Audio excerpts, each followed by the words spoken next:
Well, let me share a story with you, because when you said systems over goals, I got really jacked, because that is the key. This podcast is a system. It's one that DeMarco and I have built over. We tried, John, you can pipe in. We fucking tried the goal route several times. And every time we tried the goal route, we failed. And it wasn't until like I was ready. John always was ready. John's a gamer. Mm-hmm. It wasn't until I was ready and was like, let's take this seriously, that him and I sat down and we built a system.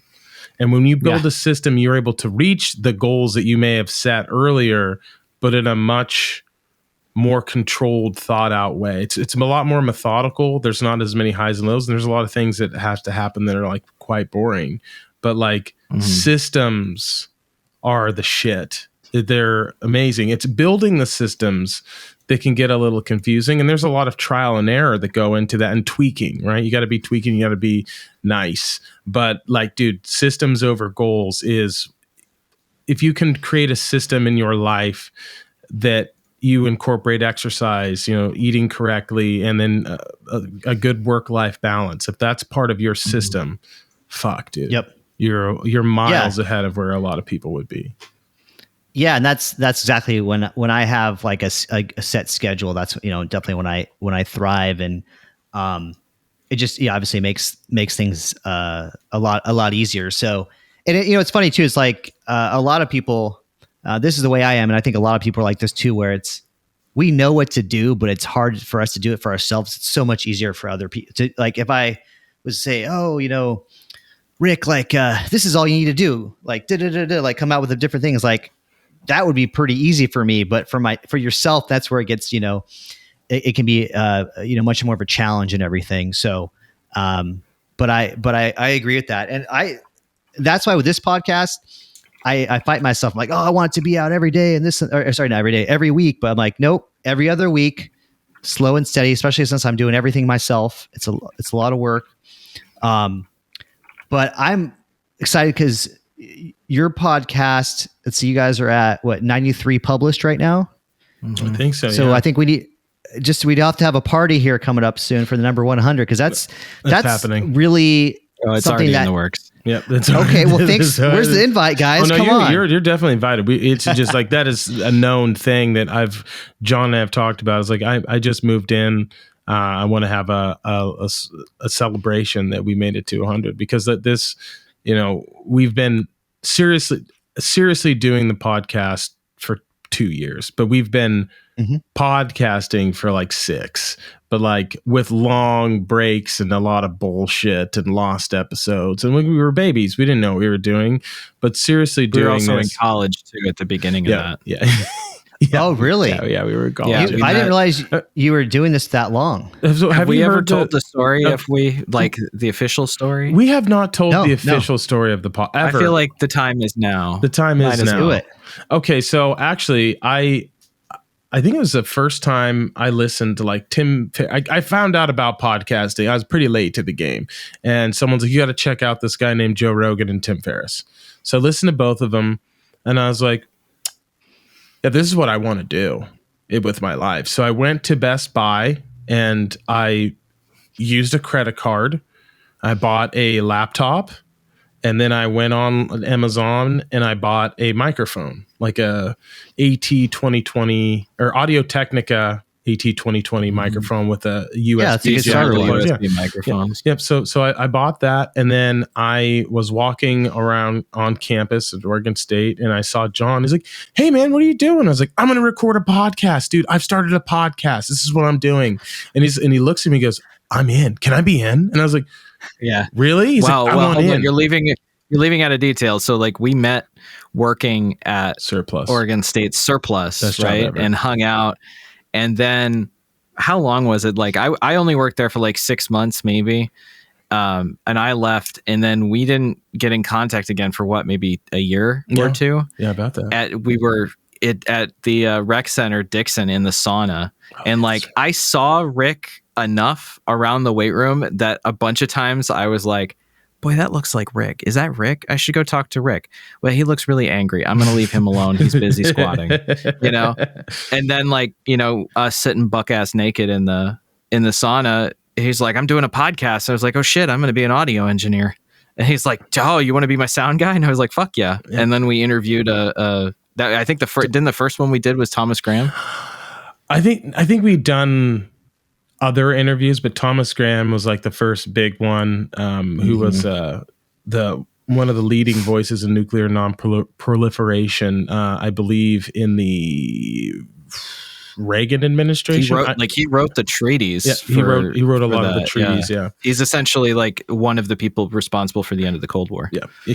Wow. So an amazing person. He was in his like 80s and would fly from Virginia to Oregon State and teach a class a few nights a week, and was like, we're trying to get people like you in the government. You guys need to learn. Honestly, we're off on a tangent right now, but the motherfucker was right. I'll tell you a few things about him. Number one, his biggest fear was nuclear war. Number two, he was always about, we need to understand the Russians more. We have lost a lot of our knowledge base on Russian culture. There's no longer classes. We need more classes. We need to understand these people because it's a different philosophy, a different school of thought. They're of a Soviet mind, a different mind. We need to be able to understand them and communicate with them more. This is a problem. Okay. And this was, 10 years ago. I don't know, maybe like 6, 7. I don't even know if he's alive. Gosh. Anyways, I'm pretty sure he's alive. I'd be surprised if he talked to me. He's like, you should get a job in the government. If you've listened to me talk, that's not going to happen. But one of the things that struck me was during our interview, we used to have these kind of stupid, silly questions when it was. He is alive still. Okay, he's 88. Good. He's 88. Yeah, this guy was in his 80s traveling on a plane. Badass. Anyways, we used to have these questions. One, do you believe in Bigfoot? Because I think that's cool. It's the Northwest. You have to have that question asked back in the day. And then the other one was like, do you believe in aliens? And he sat and thought. And he goes, yeah, I believe in microorganisms. And I was like, okay, but all right, that makes sense. But I'm kind of thinking of like intelligent life. And he goes, yes, but I don't think we'll ever meet them. And I was like, why do you feel that way? And he goes, because I think any intelligent species that is technologically advanced has already destroyed themselves. And in the, I just completely went silent. And I was like, so you've dedicated your life to nuclear non-proliferation, and you still feel that, and he's like, yeah, that we will destroy ourselves. I 100%. We've had too many close calls as it is, and I think that's going to happen. I mean, the dude kind of foresaw all of this. I think that's probably what he's trying to tell us, but we were in our early 20s and we were too stupid to understand that, like, what's going on now. I'm sure he's been following that for decades, because there's decades of things that's going on with the Ukraine and whatnot, and the Russian conflict. And so I don't know how we got here, but we were talking about the ethos of the podcast. But yes, John and I have been in communication and been scheming on the podcast for like 6 or 7 years. But then, like, during COVID, I had a lot of time to myself. Yep, I had a lot of time to myself. I had a lot of soul searching. I was in great shape. I believed in myself for the first time in a long time. And I knew my power, and I knew what I was capable of. And a friend called me and asked me, like, hey, how's that podcast going? How are you really trying on it? And that was one of the most difficult questions anyone's ever asked me, because one of my best friends is asking me this, and two, I'm not going to lie to him. And the answer was, I wasn't doing much, and I was letting John down. I was letting myself down, and it fucking hurt. And after that conversation, I called John, and we talked for like an hour and a half, 2 hours. And I was like, listen, we need to do this, this, and this. And then his response to all of my responses was this: finally, motherfucker. For real. No, I had been like, I was at that level since he was like, you want to be my sound guy? I was like, okay, let's start getting shit and let's do this. Well, I was a little bit more poor at the time. So, so was I. Yeah. So, but I was ride or die from the start. He was ride or die from the start. And we've had people come and people go, but it's John and I, it's our baby. And I think that we're going to do, we've talked about doing eventually, God willing, in the winter time, we're going to do a few series on the Dogon people. We want to get into some investigative journalistic type podcasts. It's of some, maybe just me talking and outlining a story. There's a lot of different avenues that we're going to take this place, this space. Who knows? I think the Rick's Mind podcast is going to be the ethos of it all, but there's so many different forms of media that I think him and I would like to get into. But right now, we're just too ambitious for our own good, and we're also like the same kind of personality that it's like, ooh, that looks fun, let's do it. Yeah. The I would say that the best part of this is like I've changed. Like he's more of a dreamer. I used to be a dreamer, but when I'm a dreamer and he's a dreamer, nothing gets done. We just talk. No. So like I rein you in a little bit. I'm like, okay, we got to do this, this, and this first, and then we can do the other things. Expand your and I also too try to I constantly push you out of your comfort zone. Yeah, that's 100% true, dude. That's 100% true. But it's like you're not at all stuck in your ways or like don't like to do things or don't enjoy new situations or information. You just kind of like you're so interested in so many things, you kind of just lock in on those and don't always tend to be like, well, I'm already doing this, so I can, we can't do this. And it's like, yeah, but this is really cool, and here's why. And then you're like, oh, okay, yeah, let's do it. Yeah, and he's very patient with me because I say no a lot. Like, I always say my immediate response. My immediate response to any of his, and it takes a special person to deal with me. It's like, no, we're not going to do that. Absolutely not. And then like a day later, I'll be like, I thought about it. You're a fucking genius, sir. Let's do it. So it just takes a while because I don't know why I am that way, but like we understand each other. I've had the conversation with my wife several times when I'm like, I bring something up and you're like, no, we're not doing that. And then later I'll just be like, yeah, he said no, but like, I'm sure within a week we'll be moving that way. It'll be fine. And then like 2 days later, Rick will call and be like, dude, you're right. We got to do it. We're doing it now. And I was like, okay, that's awesome. what it is. Yeah.